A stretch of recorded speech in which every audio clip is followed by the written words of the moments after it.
Hi, I'm Kathy Mattia from Scholastic, and today I'll be giving you an overview of SRI, Lexiles, and how to use reports and Lexiles in your classroom. So our objectives today are that you will learn how SRI actually assesses reading comprehension, how to use the reports that come out of SRI, as well as some basic information about Lexiles and how you can use Lexiles in your classroom, both instructionally and to help support independent reading. Finally, I'll be giving you a brief display or modification examples of how to actually use the Scholastic Management Achiever, a Scholastic Achievement Manager, to pull reports. So let's just talk briefly about SRI. SRI is a computer adaptive test. It has an item bank of more than 4,700 questions.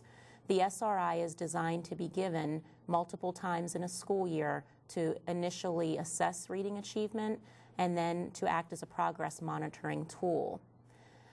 It has a closed format, which means that students read a passage and then they will answer a question in a closed format to determine how well they comprehended the passage. The SRI is designed to be an untimed test. So ideally, students do have as much time as they need to finish the test in one testing session. However, for planning purposes, you can generally assume that the test will last approximately 20 to 30 minutes each time it's administered. In general, students will answer approximately 25 questions, but again, the length of the test depends on how much growth the student has made since the last testing session, as well as their overall speed of answering each question. Finally, students can skip up to 3 questions without affecting their test results. So let's actually talk about what can affect test results before students test. As with any other assessment, students can be affected by their physical, emotional states as well as external sources. So it's important that the teacher make sure the student is obviously not hungry, is not tired, or distressed by things that may be going on outside of school. And so here are just some general tips for reducing test anxiety. It helps to share with the students the purpose of the test, giving an optimistic and positive attitude towards the test, and of course encouraging students to do their best.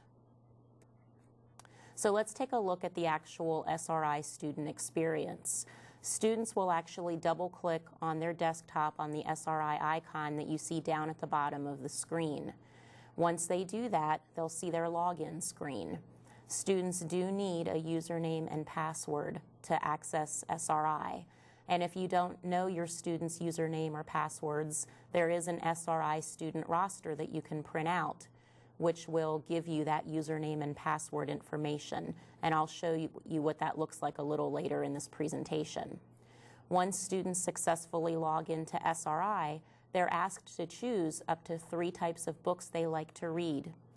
One common misconception about SRI is that these 3 categories actually dictate the types of questions students get, and that actually is not the case. These 3 categories simply create a custom reading list at the end of the test.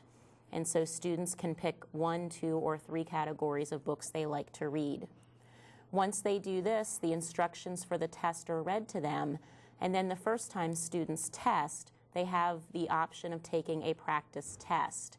This just ensures that students understand the format of the test and the directions. If a student is having difficulty on the practice test, they will get a prompt saying, please ask your teacher for help. And that's just simply a bit of information for you to stand there behind them and make sure that they're not having computer problems, hardware problems, and that they understand how to actually manipulate the test. Once the practice test is finished, then the real test will begin. And from here, this is where the test will last approximately 20 to 30 minutes, with approximately 25 questions being asked of the student. Now, the SRI is a computer adaptive test. What this means is that every time the student answers a question correctly, the next question is going to be a bit more difficult. If they answer the question incorrectly, the next question is going to be a little easier. So therefore, the test is constantly adapting up or adapting down until it finds where the student is consistently answering a level of questions with about 75% accuracy. So once SRI has determined that level, that is when the test when the test ends. Now you notice down at the bottom of the screen, you do see that it says 3 skips left. When a student skips a question, it just replaces that question with another question of equal difficulty. So it is not affecting whether the next question is easier or harder. It's simply a substitution of one question for another at the same level. Once the 3 skips are used, then the student has no choice but to continue answering the questions that are posed to them. Once the test is finished, then the students can see their Lexile score as well as view or print their reading list. If you're in a lab setting and you don't have a way of printing this list as soon as students finish the test, you can actually go back into your management system later and access the reports and print them out for students. But this is simply a list of titles that fit into the 3 categories that the students picked at the beginning of the test, and then the Lexile levels of the titles that are selected are appropriate for that student's Lexile score as was assessed by the SRI test. So how are the scores actually reported? SRI uses the Lexile framework, which was not actually developed by Scholastic. It was actually developed by Metametrics. So it is a readability measure that can be used by many different publishers and many different companies. The Lexile framework is actually a scale of 200 to 1700, so it covers a first grade reading level all the way up to a post-college reading level. It is research-based, and it allows you to help match your students to the appropriate level of text. The benefit of the Lexile framework and SRI working together is that SRI uses Lexiles, and then the student can be matched to other texts that have been Lexiled. So just to illustrate the importance of Lexiles, I'd like to share with you a little story, and this story was actually created by the CEO of Metametrics, and so Dr. Jack Stenner is one of the gentlemen who actually designed the Lexile framework. And he likes to tell this story as a way of understanding why Lexiles are beneficial to matching students to text. Some time ago, I went into a shoe store and asked for a 5th grade shoe. The clerk looked at me suspiciously and asked if I knew how much shoe sizes varied among 11-year-olds. He pointed out that the shoe size was not nearly as important as purpose, style, color, etc. But if I would specify the features I wanted and size, he could walk to the back and magically reappear with several options to my liking. He further noted, somewhat condescendingly, that the store used the same metric to measure feet and shoes, and that when there was a match between foot and shoe, the shoes got worn, there was no pain, and the customer was happy and became a repeat customer. I called home and got my son's shoe size and then asked the clerk for a size 8 high-top basketball shoe. After a brief credit card transaction, I had my shoes. I then walked next door to my favorite bookstore and asked for a 5th grade fantasy novel. Without hesitation, the clerk and I walked to a shelf where she gave me 3 choices. I chose The Hobbit, a 1000 Lexile classic that I had read 3 times, and went home. My son, I later learned, was then reading at 850 Lexiles.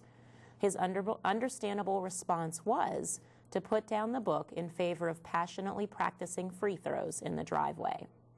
So what this story really illustrates is that oftentimes we do use grade level equivalents to match students to texts, but we all know that in our classrooms, for example, that 5th grade classroom, we have students who may be reading at a 1st grade or even kindergarten reading level, and then we may have advanced students who are reading up to an 8th grade reading level. And therefore, grade level equivalents are not the most effective way to match students to books. So what exactly is a Lexile? A Lexile is just simply a word that was created, and Lex, of course, sounds like other words that we know that have to do with words. So Lex is a root that pertains to words, while aisle gives us an idea of words like percentile. So it takes the idea of math and reading coming together. So just a bit of background on how Lexiles are actually computed. There is a whole algorithm, a whole algebraic formula that is used by Metametrics, and they have what is called a Lexile analyzer. One of the things that's unique about Lexiles is that when a text is Lexiled, the whole entire text is Lexiled. It's just not a sampling from the beginning, the middle, and the end like other readability formulas may use. And so the entire text is scanned into the Lexile analyzer. There, it looks at two things: the length of the sentences as well as the difficulty of the words, how frequently those words appear in a collection of words that it's being compared to. And so a text that has long sentences and words that are not occurring very frequently in this collection of words will have a higher Lexile. You might want to think of the word puzzle. We would all agree puzzle is a very common word. And so therefore, if we were reading a text where the word puzzle was appearing frequently, that might be a lower Lexile text. But if we were to substitute the word puzzle for conundrum, conundrum is a word that occurs much less frequently in the English language.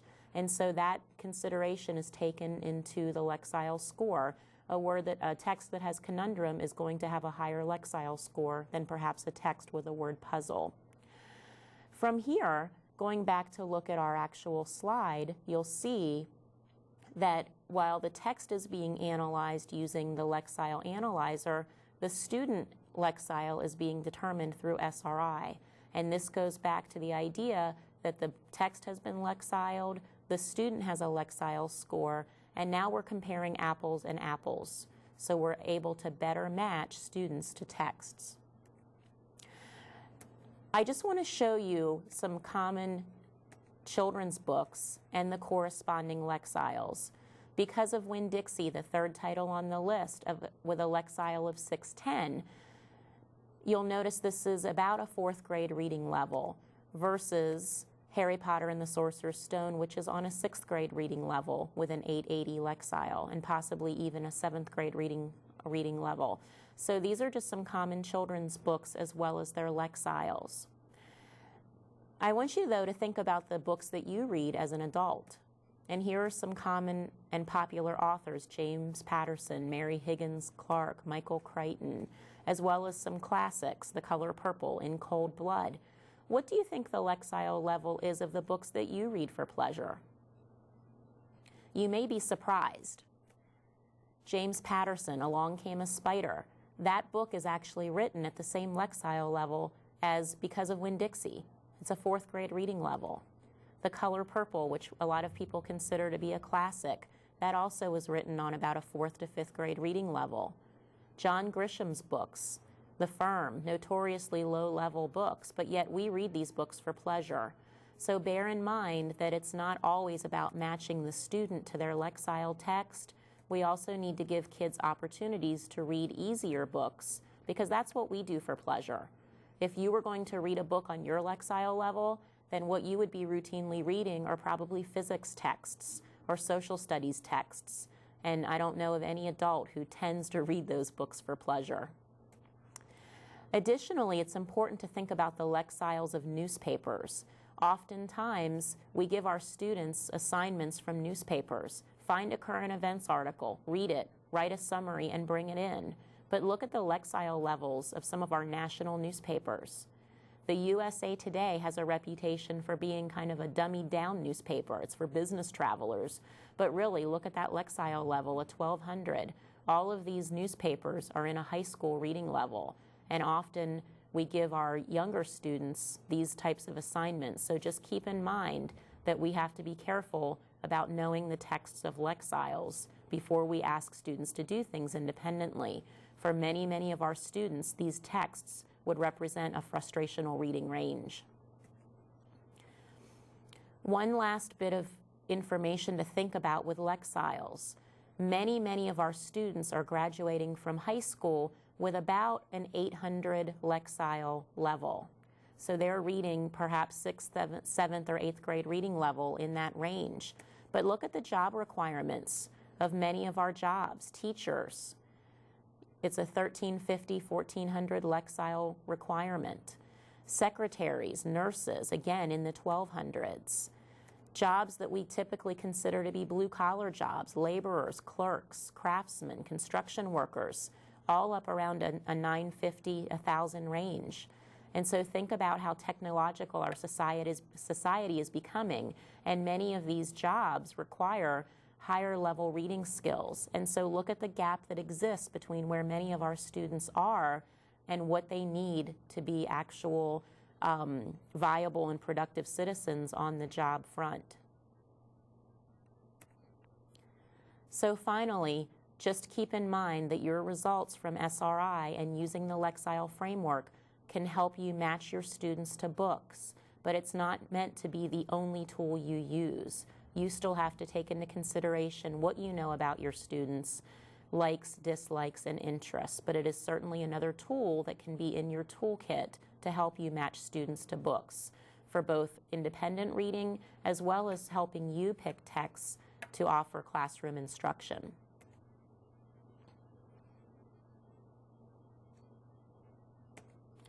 Okay, so the Lexile framework can help you achieve these things with your students. It can help students read with confidence because you will be able to better pick texts for your students that are at their independent reading level or their instructional reading level.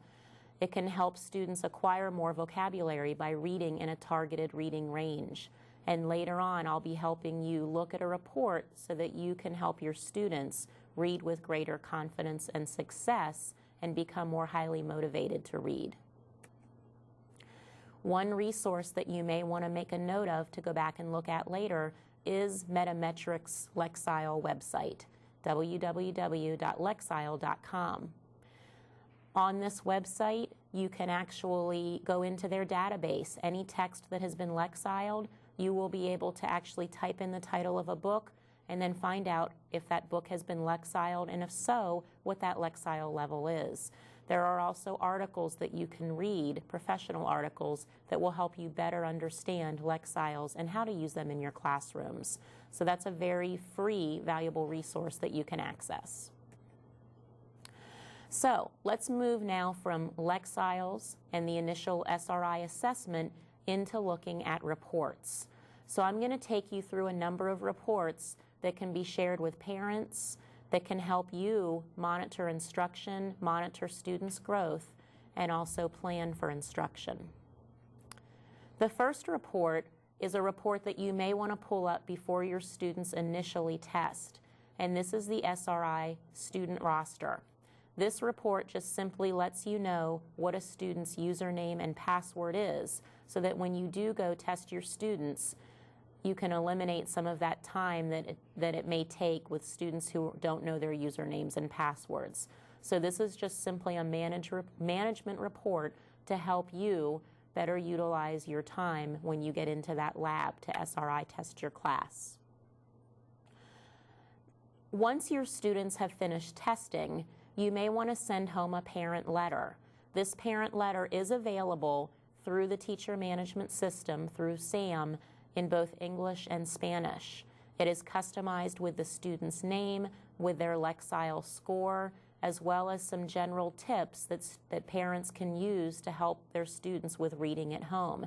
So it may encourage the parents to have their students read at home 20 minutes a night, take them to the library, talk to them about what they're reading. So it's just a way to communicate information to the parents. And then there is also a second parent letter which can also go home after subsequent testings. Again, after your students have initially tested, another helpful report is the reading performance report. If you are relatively new to Lexiles and don't know too much about Lexiles, but you're very comfortable with other standardized test data like percentiles or Stay-Nines or NCEs, this report can help you translate what you don't know about Lexiles into what you know about standardized testing. So for example, if you have a fifth grader who scores a 400 on the SRI, You may not know exactly what that means in terms of are they below grade level or on grade level, but if you know that that translates into a percentile rank of the 35th percentile, then you know that that student is below average and below grade level. In addition, at the bottom of this report, it does show you the equivalency bands for grade levels. So for example, down at the bottom of this report, it would tell you that for 6th grade, the grade level range spans from an 800 to 1,050. So this is just a report to help you assess once your students test, where are they? It just gives you a snapshot. Another report that you want to pull once your students initially test is the intervention grouping report. This report actually rank orders your students from high to low. So where you see the colored bands on this report, it's telling you this particular group of students are advanced, this particular group of students are proficient, are basic, or are below basic. And so when you do grouping in your classroom, or when you do further instruction, you'll know which students may need more support and more scaffolding, or which students may be advanced and may need more challenges and more advanced text. So this report can help inform some initial grouping in the classroom, as well as helping you think about how much support and enrichment certain students may need. The third report that you may want to initially pull after your students test is the targeted reading report. This targeted reading report can help you match your students to books for both instructional purposes as well as for independent reading. There are 3 columns on the right side of this report. One of the columns is labeled easy, one of the columns is labeled on level, and the third column is labeled challenging. What the easy column essentially means is that that is a student's independent reading level. So if a student is going to read a text with a lot of success, a high level of comprehension and fluency, and to have a pleasurable reading experience, students need to read from that easy range. If a student is going to read an on-level text, then that's going to be in their instructional reading level. This is where they're going to read the text with about 70 to 80% comprehension. And so this is also where students will build their reading skills and where they will acquire new vocabulary. So while it's good for students to have easy and successful reading experiences, it's also important that students spend time reading in that on-level range so that they can build their skills and become better readers. The final column on that report, the challenging range, we tend to think that challenging is good. And it is. It's good to be challenged. But in this case, the challenging range means the frustrational range. And so if students are going to read from this challenging range, they need to have a lot of background knowledge about the topic. They need to be highly motivated to read that book or that piece of text, and they may need some support from you. So it's okay for kids to read from there, but you need to share with them what that means. You're going to have to read slower, employ some more reading strategies, and talk to me if you find that you're having difficulty. So the targeted reading report can help students better be matched to books for independent reading, but it also can help you determine what level of text should I be picking for small group instruction or whole group instruction. Another report, once students have done some subsequent testing mid-year and or the end of the school year, this is a Read for Life report. And this is a relatively new SRI report that has only been out for about the last year. This is a great report to share with students and help them monitor their reading progress. You'll see from the graph, these are students' testing sessions. So in this case, the student has taken the test 3 times. You see there was a large gain between the first and the second test, and then somewhat of a drop on the third test. On the left side of this report, however, there are pieces of text, benchmark texts. Some of these texts are real-world texts, like the driver's license manual, like an iPod installation manual. Other texts are narrative pieces of text or textbooks. And so this is a great report, especially for secondary students. Your students may be motivated to know the typical driver's license manual is at approximately a 1200 or 1100 Lexile. Well, if a student is a high school student and they're reading at an 800, that may be some motivation for them. Hey, I want to be able to read that driver's license manual and get my driver's license. I need to take some steps to improve so that I'm able to do that. So this is a report to share with students so that they can see their progress on SRI, but also realize where their current reading ability or level aligns to certain texts. Another report that could also be shared with students is the yearly progress report. The purple or blue band that you see going across the middle of the screen, this is the grade level band. And so ideally by the end of the year, if a student is not in this band, we want them to move into that band. So this is just a different way of sharing the results of the SRI test with students. Another report that many teachers find helpful is a student action report. This gives students a testing history of all of their tests, as well as sharing with them their independent, instructional, and frustrational reading ranges, along with some general recommendations that are tailored for that student. So this is another report that you may want to look at and consider using in your classrooms. If you'd also like a report to share with parents at parent conferences, this is also a report that would be helpful in that particular situation. After your students have taken their mid-year SRI, or they've also taken their end-of-year SRI, you may want to pull up a growth report. This report just shows you how much a student has progressed between two tests.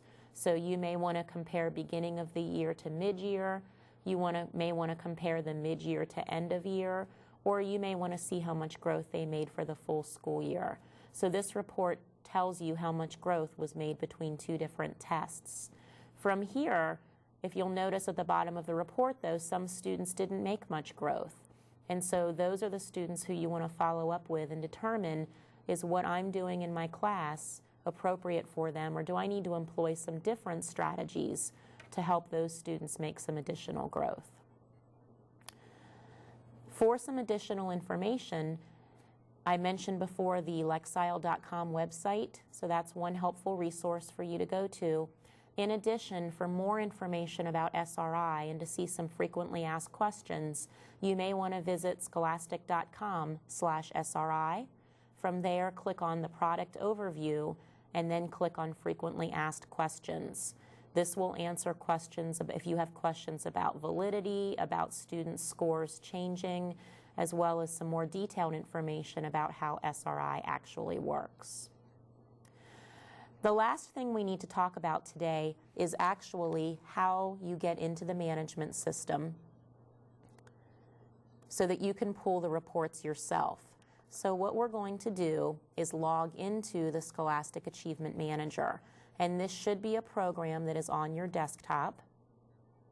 And so you should have a username and password for you to log in as a teacher. So once SAM loads,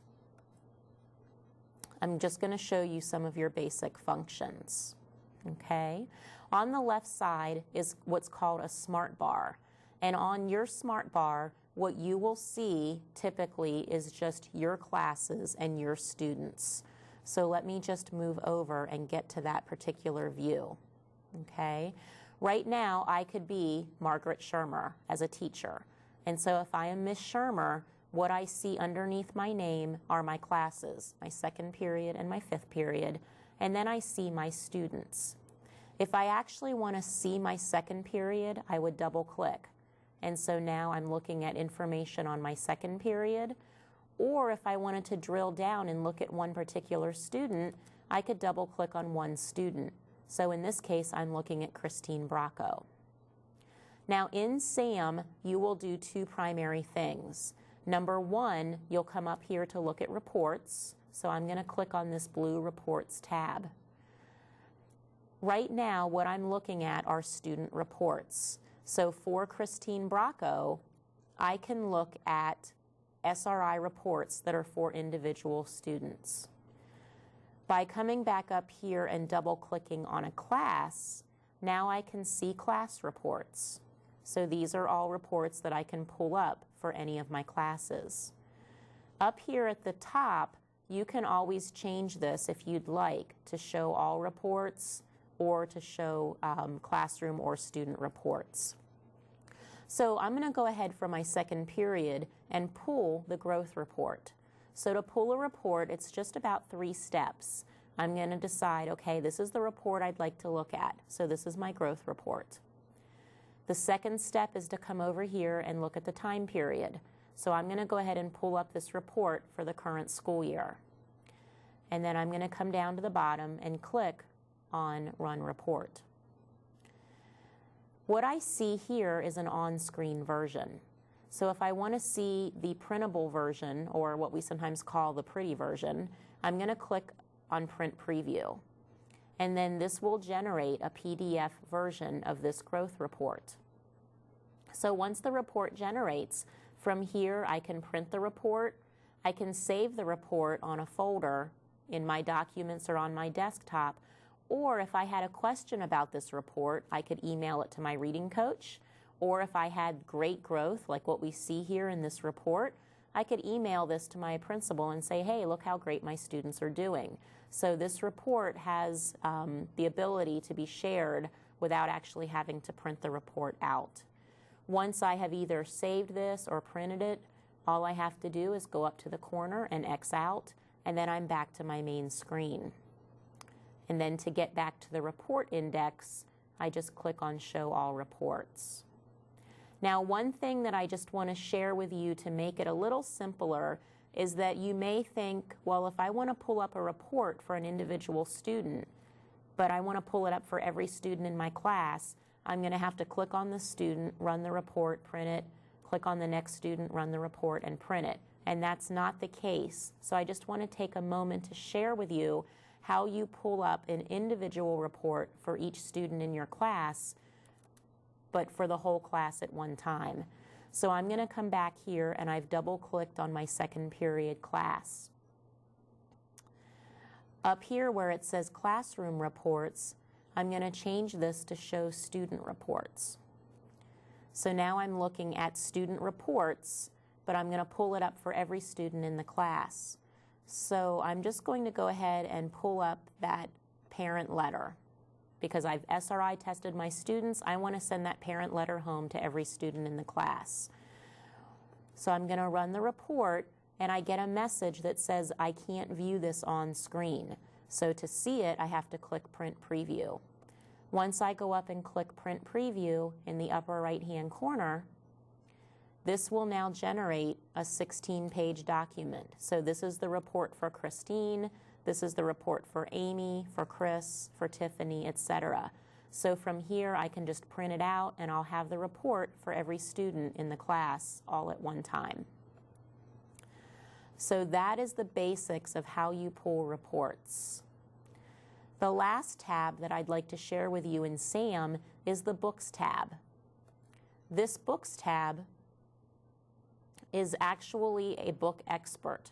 So the Book Expert is a searchable database of over 36,000 book titles from all publishers. And this is a resource that you can use to help make custom reading lists for your students. It can also serve as a resource for you. For example, if you wanted to do literature circles with your students, you may want to have a common theme. But because you have a varied level in your classroom, you may need a low-level book, a mid-level book, and then a more challenging book. So using this Book Expert, you can find books in different Lexile ranges on the same theme. So to show you how that works, I'm going to go down to where the Lexile range is. And let's just say that I've determined that for my lowest level of readers, I need to find a book that's between 400 and 500 Lexiles. And then I need that theme to be, let's just pick a theme here. Let's say that I need the theme to be, or the genre to be, myths. So what this is going to do is look for any books that deal with myths that are between a 400 and a 500 Lexile. And let's hope that we get something on this search. Okay, we do. So here is a list of all of the books that fit into that category. And so from here, I could use this to pick a title that could be used in a literature circle setting.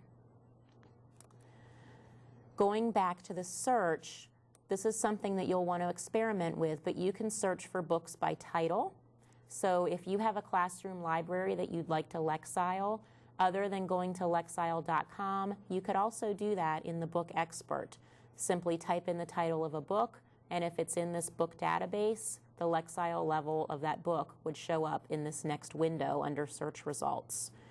You can also search for books by award winners or by comprehension skill.